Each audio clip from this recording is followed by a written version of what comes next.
Chairman, ladies and gentlemen, I'd like to talk to you about towns and cities and urbanization in general, because more and more people live in urban areas. According to the UN, by 2008, 50% of the world's population lived in towns and cities. And by 2030, 60% of the world's population would be urbanized. The other thing the UN said in their report was that most of the growth in urban dwelling was in the third world. And when I say most, I mean 95% of growth in the last 10 or 15 years had been in cities in the third world. And all the biggest cities in the world are now in developing or emerging countries. For instance, in 2008, Bombay had a population of 17 million, which is expected to go up to more than 22 million by 2018.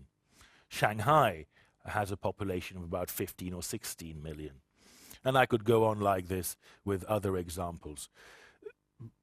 The UN expects the third world to continue growing in urbanization for the next 20 years, and 80% of the growth in cities in the next 20 years is going to be in third world countries.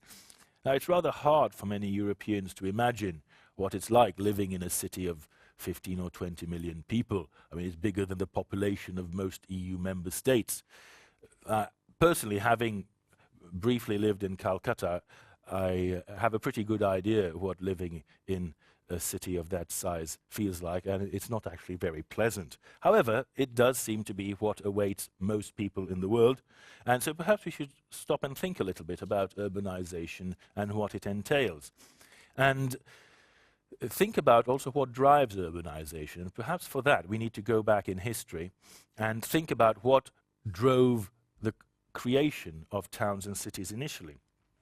And the funniest thing about this is that actually, in order for cities to exist, for towns to exist, you need the rural areas to function properly and deliver a surplus. People in towns can't feed themselves, so somebody has to grow the food for them. Therefore, ironically, urbanization is dependent on successful agriculture and agricultural practice. And so it wasn't until our ancient ancestors developed good agricultural techniques that they were able to start creating towns and cities.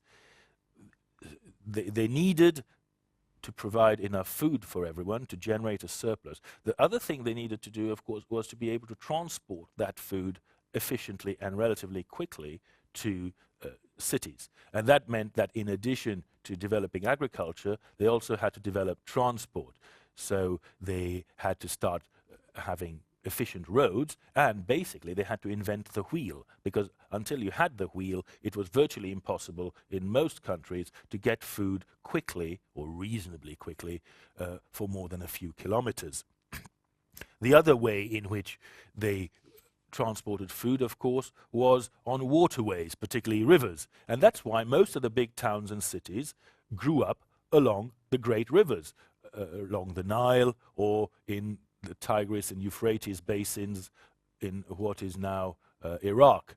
And that is indeed where a lot of the cities began to appear, at least as far as we know. It seems that the oldest recorded city is Jericho, whose walls, as you remember, came tumbling down, but not before it had grown to be a very large metropolis. And really, since then, the growth in urbanization has been tied closely to transport links and food production.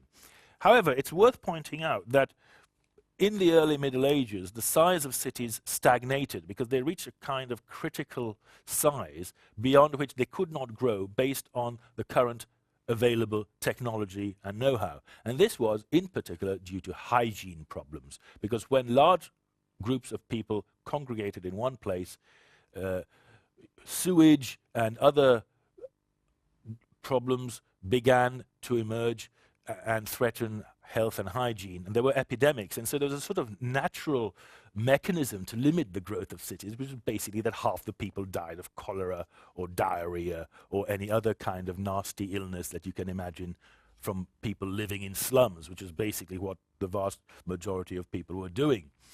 And so cities didn't grow beyond probably a few thousand citizens for many years, until there was the next boost to city growth and urbanization, which was basically the Industrial Revolution. With the Industrial Revolution, several things happened.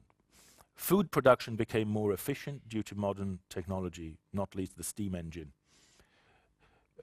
Factories were built, and these factories, built for industrial goods production, needed a lot of workers. It made sense to bring people in from the countryside to live all together in the areas where those factories were. So that generated city growth. And finally, transport improved because of the steam engine, because of railways. So there was a big burst in urbanization in the 18th and 19th centuries, starting, of course, in the UK, because we were the first country to industrialize.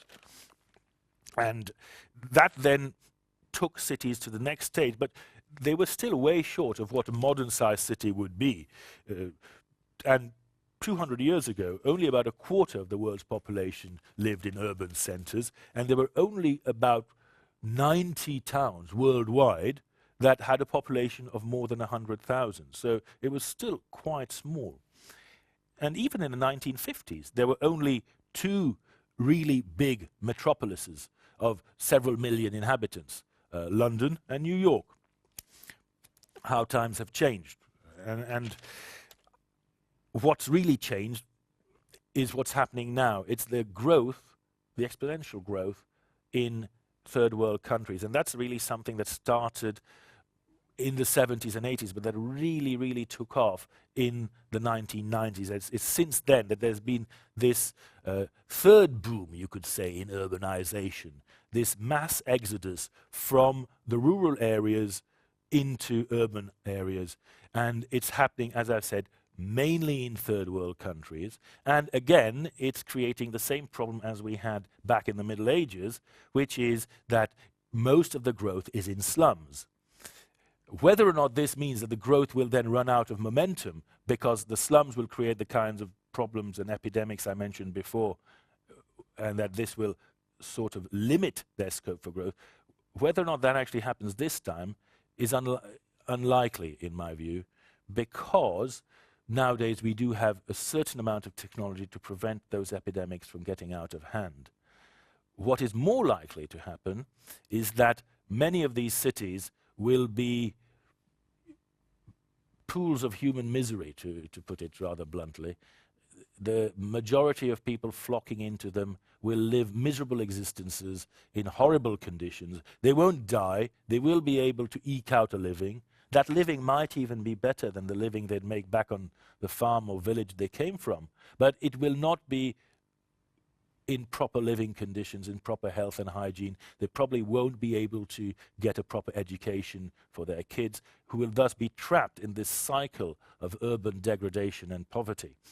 And in case you think that it's a pity, but maybe it doesn't matter in the grand scheme of things, I will point out one last thing, which is that cycles of urban degradation and poverty lead to unrest as well as disease. Unrest leads to war, coups, and even if you live in a more comfortable city in Western Europe, unrest in a third world city can lead to a flood of refugees coming into your nice, pristine environment and causing you or your neighbors all sorts of problems which you may not enjoy dealing with. Thank you.